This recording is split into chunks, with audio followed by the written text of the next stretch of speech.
Como nós vimos no programa passado, a origem do conhecimento está na experiência, certo? É por meio da experiência que nós adquirimos a possibilidade e temos a possibilidade de interpretar a experiência baseado também no passado, nos saberes e nos conhecimentos do passado, e a partir daí então a gente refaz a interpretação e a leitura das nossas experiências. Agora, será que o conhecimento é para sempre? Será que aquilo que a gente absorve, aquilo que a gente aprende, aquilo que a gente sabe, aquilo que a gente conhece perdura do mesmo jeito para sempre? Tem um aspecto que é importante lembrar novamente, que é a descoberta, né? Existem conhecimentos que nos são impostos. A gente não escolhe. Conhecimentos que parece que são uma espécie de obrigações. Não é? São obrigações. Eu tenho de escovar os dentes, eu tenho de tomar banho, eu tenho de saber comer à mesa, eu tenho que saber me comportar em determinados ambientes.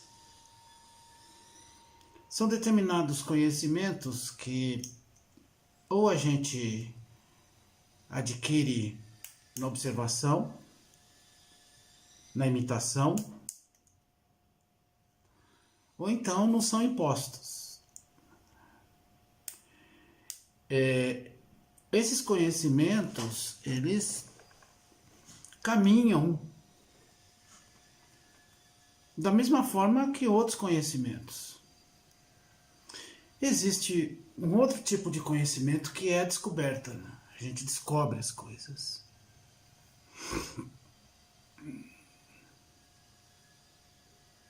A gente descobre as coisas e uma parte dessas descobertas a gente fica surpreso, outra parte a gente fica feliz. Há descobertas que nos deixam com medo, há descobertas que nos impressionam,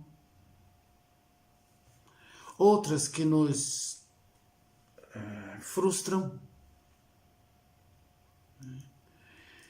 Então, nem toda descoberta que se transforma no conhecimento, porque a descoberta também é uma experiência, nem toda descoberta é capaz de me levar sempre para o mesmo caminho ou para as mesmas emoções, não é? Porque o conhecimento provoca emoções, tá?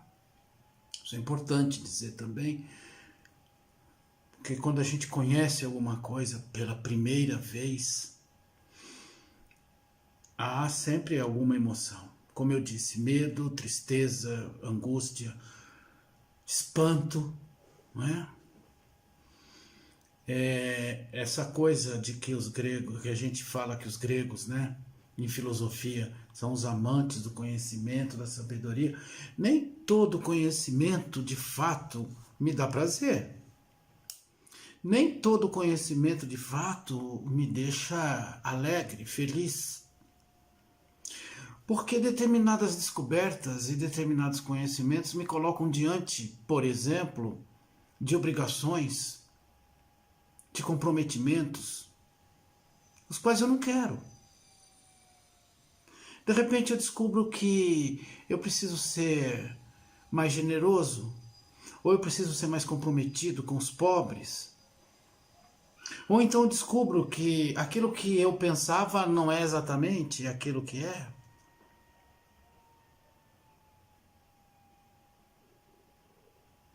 Nesse sentido, então, é, esse aspecto do conhecimento que é a descoberta pode ser experimentado de várias formas, né? Por outro lado,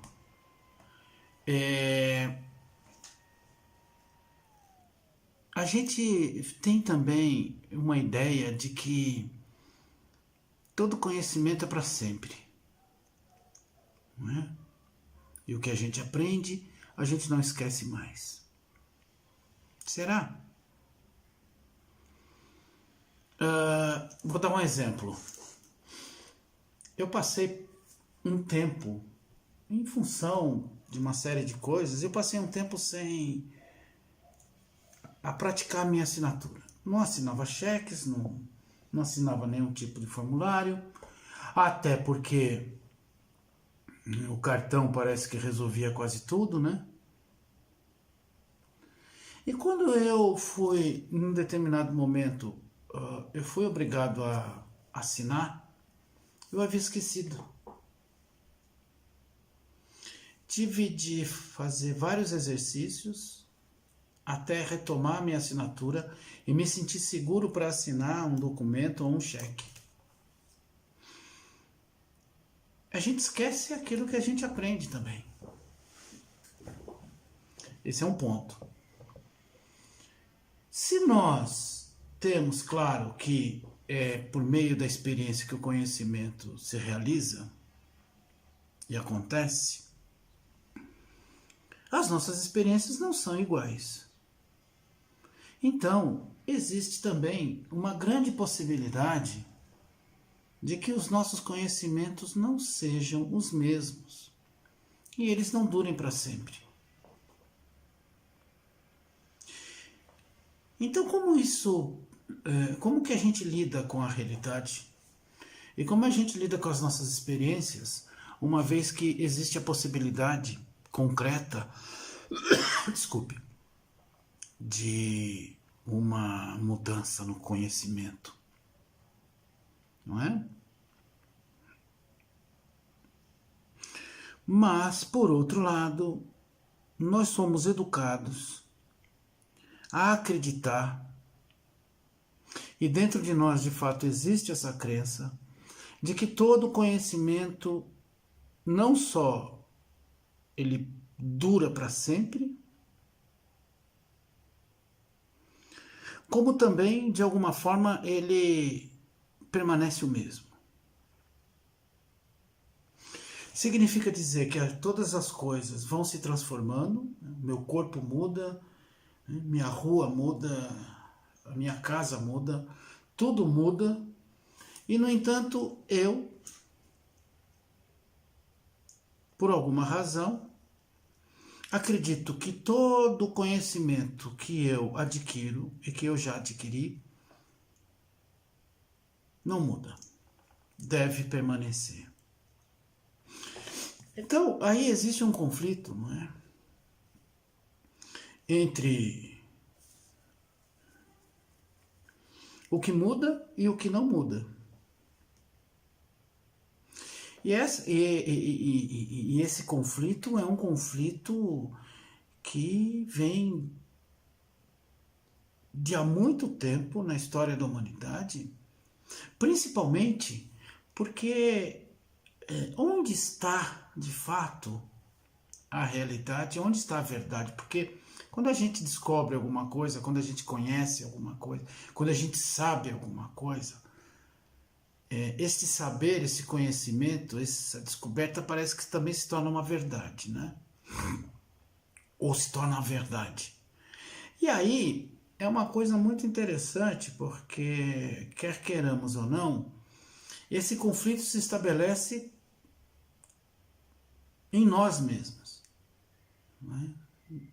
No nosso pensamento, na nossa mente. O que muda e o que não muda. E onde está o certo?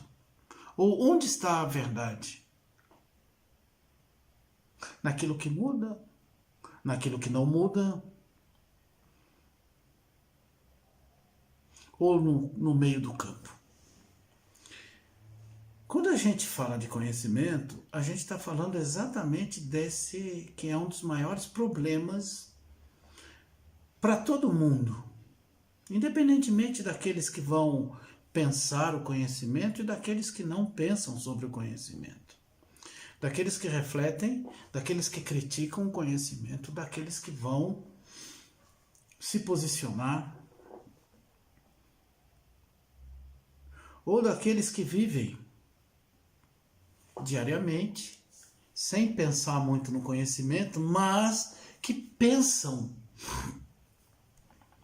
e não param de pensar, e que se colocam diante de dúvidas. As experiências concretas me colocam também diante de dúvidas, porque eu tenho que tomar uma série de decisões.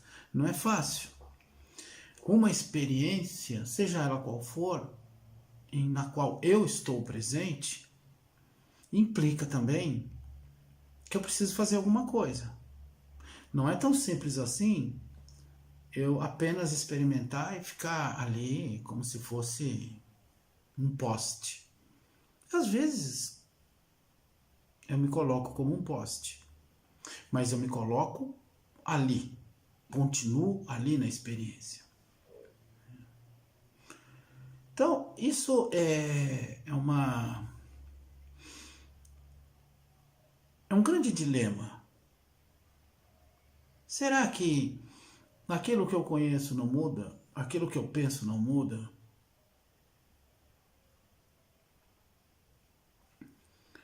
Ou será que aquilo que eu conheço deve sempre, digamos assim, ser atualizado em função das novas experiências? Mas será que essas experiências, quando eu estou nelas, eu também não trago alguma coisa do passado? Do meu pensamento, das minhas experiências passadas, da teorização dessas experiências passadas? E será que eu posso dizer com alguma segurança que aquilo que eu conheço está certo? Se o conhecimento é o caminho para a verdade, se o conhecimento é o caminho para as certezas, e também é o caminho para que eu seja uma pessoa melhor e não cometa erros, por que existem tantas interpretações sobre o mundo e sobre as mesmas experiências? O que acontece? O ponto mais importante dessa nossa conversa hoje é exatamente esse. A mudança e a não mudança. Nós vivemos um conflito entre essas duas dimensões, essas duas esferas. De um lado,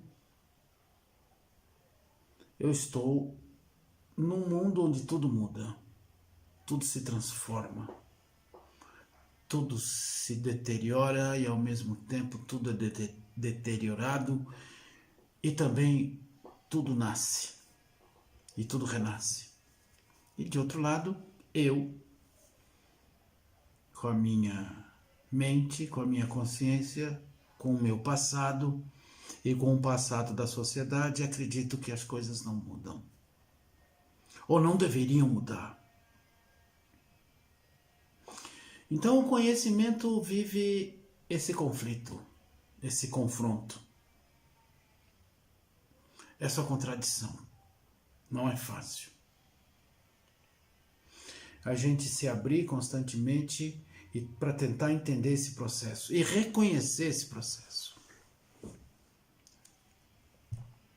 A gente volta para discutir essa questão de novo.